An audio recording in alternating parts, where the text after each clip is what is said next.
and welcome to my channel. Today's video, we're talking about some fall horror releases. So spooky season is right around the corner and we have a lot of horror movies to look forward to. We're really eating good this fall. So let's take a look at some of the movies that are coming out over the next few months. First up is Dark Harvest, which is coming out September 9th. This is based on the book of the same name, which I read last year and really enjoyed. It's set in the 1950s and it follows this small town that has this ritual that they do every Halloween, and they send a group of boys out into the night and they have to catch this October boy. And over the course of the story, you learn about each boy that is chosen to fight in this kind of like gauntlet type thing. It's almost like the Hunger Games, where these boys have to risk their life and they have no choice in it. And you also learn the backstory of the October boy and how this all came to be. It was pretty disturbing and there's a lot of dread in the story, so I'm really excited about the movie. The movie is going to be directed by David Slade, who also did 30 Days of Night, which I love. So I have high hopes for this, although barely seen any marketing for the movie. We haven't even seen the poster and it's coming out next month. So that makes me a little wary. Then we have Don't Worry Darling, which is coming out September 23rd. This is the Olivia Wilde directed horror movie starring Harry Styles and Florence Pugh as a young married couple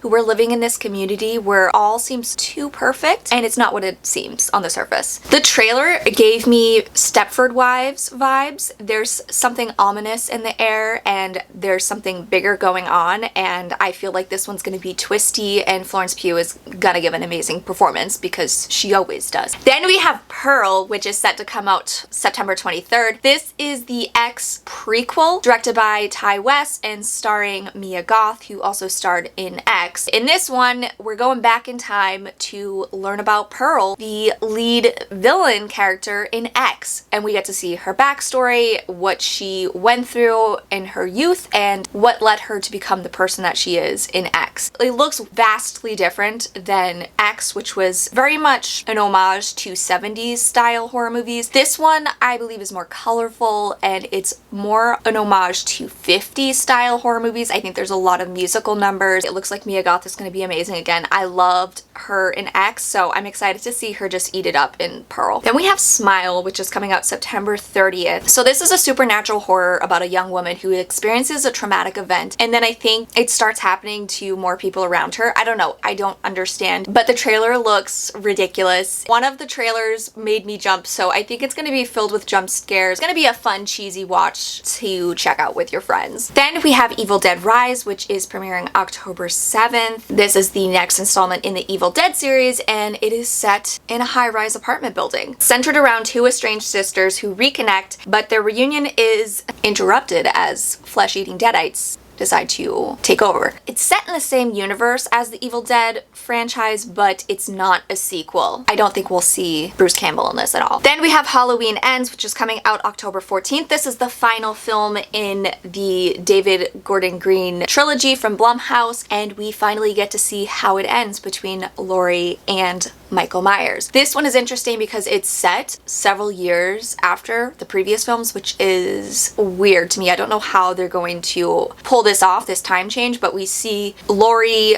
living on with her life after the tragic events of the last film, and she's living that life with her granddaughter Allison, and I think a kid in the town, a babysitter, he gets accused of killing the kids he's babysitting, and obviously I think Michael Myers is related in some way. I think originally the plan for these movies were they were supposed to all take place on one night, but because of the pandemic they had to switch things up a bit. So hopefully it all comes to a satisfying end. Do I think this is going to be the end of Michael Myers as we know it? No, there's going to be more Halloween movies. Then we have Pray for the Devil, which is coming out October 28th. This is a supernatural horror film that revolves around the Catholic Church and it tackles demonic possession. Don't they all? Then we have The Menu, which is coming out November 18th. Stars Anya Taylor-Joy and Ray Fiennes. The film follows a young couple who travel to an island in order to eat at an extremely exclusive restaurant where everything is not as it seems.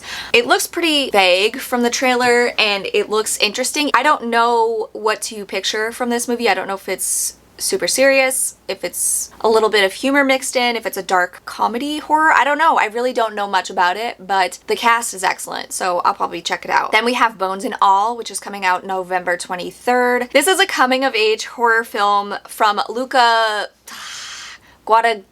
I'm not even going to try to say his name. The guy who directed Call Me By Your Name and Suspiria. It stars Timothée Chalamet. I think it's about a romance between two teenagers that's like got some cannibalism involved. I loved the Suspiria remake. That director's really good and Timothée Chalamet is really good, and I'm into cannibal stuff, so I will be watching this. So I also want to talk about Shudder. Shudder just unveiled their 61 days of Halloween celebration. It starts September 1st all the way to Halloween. They have a fantastic lineup. First, we have what I'm most excited about, and that is their new miniseries, 101 Scariest Horror Movie Moments of All Time, which premieres September 7th. It's an 8-episode series from the same producers of Eli Roth's History of Horror, and it features filmmakers, critics, people within the horror industry who are discussing horror films and the scariest movie moments in horror. And this brings me back to Bravo's 100 Scariest Movie Moments, which is one of my favorite miniseries, documentary series of all time. That show premiered back in 2004, so it's like almost 20 years old now. And it was like a horror education to me. I learned about so many horror movies that I now love. It taught me about Audition, The Vanishing, Don't Look Now, The Sentinel, and it just had really cool interviews with directors like Wes Craven. There was interviews with Clive Barker, all the way to people like Courtney Cox, who discussed Scream. It was just a really cool variety of people. I just learned so much from it, and I think it's a fantastic list for newbie horror fans to check out when they're getting into the genre. And it's also great if you're a seasoned horror fan and you just love watching people talk about horror movies. It's fantastic, and I really get the feeling that it's going to be very similar in tone. And Eli Roth's A History of Horror gives me those Bravo 100 Scariest Movie Moments vibes as well. So the fact that this is produced by the same team, I think it's going to be very similar. Then we have Queer for Fear, A History of Queer Horror, which premieres Friday, September 30th. This is from executive producer Brian Fuller, who is known for Hannibal, among other things. It's a 4-part documentary series about the history of the LGBTQ community in the horror and thriller genres. Then there's also going to be an untitled Boulet Brothers series. So this is basically the Boulet Brothers are coming back with a new show, and there isn't much information on what type of show it's going to be, but they've had Dragula on there, which I really loved, and Dragula Resurrection, so I wonder if it's going to be in the same vein as those two shows. We'll find out. Then we have Shudder original and exclusives. First is Who Invited Them, which premieres Thursday, September 1st. This is about a couple who throws a housewarming party that seems to be going well until 2 guests linger a little bit longer after everybody else goes, and they learn that they're their wealthy neighbors with a dark secret. Then we have Saloum, which premieres Thursday, September 8th, which is my birthday. I'm turning 35. Does that make me middle-aged? So this is about a drug lord and mercenaries. When they take refuge at a holiday camp on the coastal region of Saloum, they do their best to blend in with the fellow guests, including a mute named Awa with secrets of her own, and a policeman who may be on their tail, but it's Chaka who happens to be hiding the darkest secret of them all. He's brought them there for a reason, and once his past catches up to him, his decisions have devastating consequences, threatening to unleash hell on them all. Then we have Flux Gourmet, which is premiering Thursday, September 15th. So this is set at a culinary institute. There's a lot of culinary stuff lately in the media, like The Bear. So set at an institute devoted to culinary in elementary performance. I don't know what that is. I don't know what that is. A collective finds themselves embroiled in power struggles, artistic vendettas, and gastrointestinal disorders. I don't want to watch people with gastrointestinal. I live that. From the looks of the images, it looks like it might be gross. It might be some body horror stuff. I don't know. Then we have Speak No Evil, which is premiering Thursday, September 15th. So this is about a family who meet another family while they're out on vacation, and then several months later, this family invites them to come stay with them at their home in the woods. So it's basically a nice little reunion gone wrong because they realize that this family that's invited them has some dark intentions. I mean, yeah, I don't trust anybody. I don't know why these people are trusting random people that they meet on vacation. But, you know, it will be good for us because we'll get to watch these people probably have to run for their lives. Then we have Raven's Hollow, which premieres Thursday, September 22nd. This looks like it's an Edgar Allan Poe origin story. I don't know. So West Point cadet Edgar Allan Poe and 4 other cadets on a training exercise in upstate New York are drawn by a gruesome discovery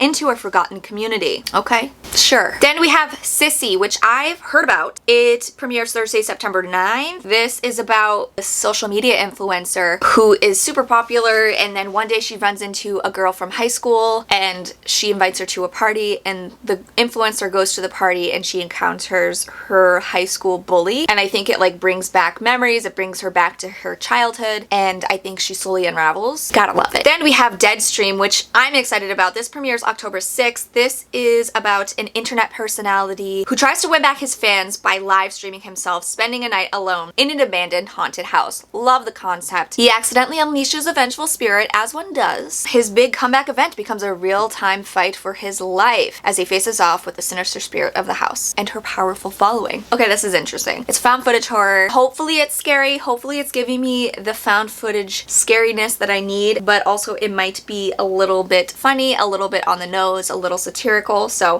we'll find out. Then we have Dario Argento's Dark Glasses, which premieres Thursday, October 13th. I don't watch a lot of Italian horror, but I know a lot of people love Dario Argento. This is about an eclipse that blocks out the sun, blackening the skies on a hot summer day, harbinger of darkness that will envelop Diana when a serial killer chooses her as prey. Fleeing her predator, the young escort crashes her car and loses her sight. She emerges from the initial shock determined to fight for her life, but she is no longer alone. Defending her and acting as her eyes as a little boy, Chin, who survived the car accident. But the killer won't give up his victim, who will be saved. A triumphant return from Italian master of horror, director Dario Argento. I guess I'll watch it. That synopsis sounded like a mess.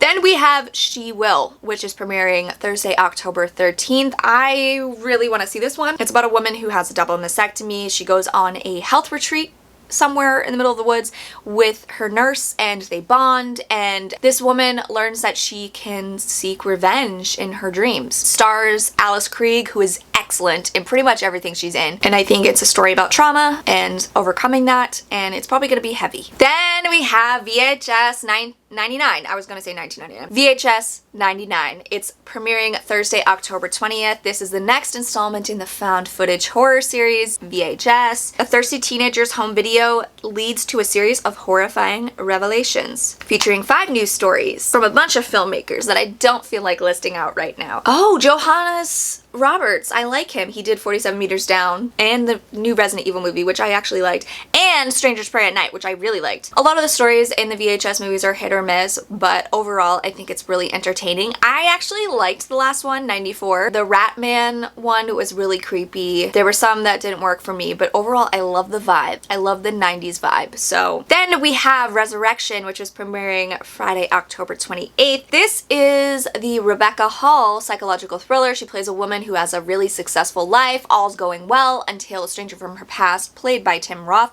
returns, and with him he brings a lot of the dark stuff from her past. I have a feeling it's going to be a very psychological twisty film. Rebecca Hall is going to kill it. This one I think is already available to rent, but if you don't want to pay the like $20 to rent it, you can just wait till it comes on Shudder. Then we also have the Shudder specials. Joe Bob's 2022 Halloween special. I don't think they've had the name yet. Last year was Halloween Hoedown. Basically, Joe Bob Briggs hosts a bunch of movies for Halloween, and oftentimes he has somebody on there to discuss the films. Darcy the Mail Girl and Joe Bob dress up. It's just a really fun time, and what I love most about the Joe Bob specials is how interactive it is, because everybody tweets along with the show online, so you kind of feel like you're watching it as a community, as a group, and that's my favorite part about it. I've seen so many movies that I've watched for the first time because they've played on Joe Bob's Halloween or any of his specials, and they're usually movies I probably wouldn't have watched on my own, so I'm really grateful for that. And you learn so much. Joe Bob is so informative, and he's just amazing. He has so much knowledge about films in general. Then we have The Return of the Gulag, which it's the 24/7 streaming jack-o'-lantern. Each year they change it, it, so there's gonna be a new updated version available this year. They have no date on when this is returning or what it's gonna be, but they usually unveil that closer to Halloween. And we have Shudder's Halloween hotline, which every Friday in October from 3 to 4 p.m. Eastern Time, members are invited to call Sam Zimmerman, Shudder's head of programming, to discuss all things horror. So you can call him and he can give you movie recommendations. I've never actually done it because I'm socially awkward and I don't like to call people on the phone, so maybe you should try it. This is all listed on Bloody Disgusting, and they'll probably update it as we get closer to Halloween. I'll link that down below so you can check it out. And I'm sure we'll get more movies that are going to be released to Netflix and Hulu and all of those places as we get closer to Halloween, but this is just an overall basic list of the movies that we can look forward to over the next several months. I don't know how we're gonna get it all in, guys, but we have a lot to choose from. Let me know which movies you're most excited about watching, and thank you so much for watching, guys. I will catch you next time. Bye.